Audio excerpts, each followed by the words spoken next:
একবার শ্রীকৃষ্ণ লীলাচ্ছলে অসুস্থ হওয়ার ভান করলেন।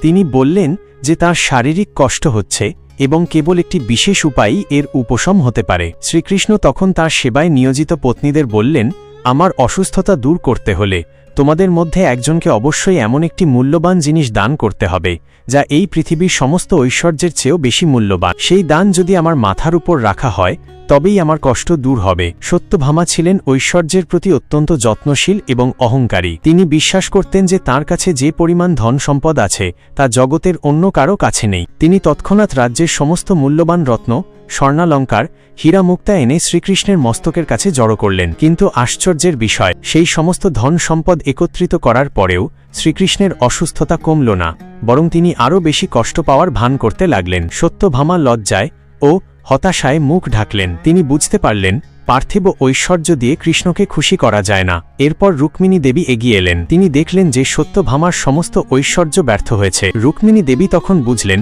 কৃষ্ণ ভালোবাসার দেবতা, ঐশ্বর্যের নন। তাকে খুশি করার জন্য প্রয়োজন কেবল বিশুদ্ধ ভক্তি ও প্রেম। রুক্মিণী দেবী অত্যন্ত বিনয়ের সঙ্গে একটি তুলসী পাতা আনলেন। তিনি সেই তুলসী পাতাটি শ্রীকৃষ্ণের মস্তকের কাছে রেখে প্রার্থনা করলেন, হে প্রভু, আমার এই সামান্য তুলসী পাতাটি কোনো পার্থিব ঐশ্বর্য নয়। আমি এটিকে আমার সমস্ত ভক্তি, প্রেম এবং নিঃস্বার্থ সমর্পণের প্রতীক হিসেবে আপনার মস্তকে আমি নিবেদন করছি। যদি আমার ভক্তি সত্য হয় তবে এই একটি মাত্র পাতা দিয়েই আপনার কষ্ট দূর হবে।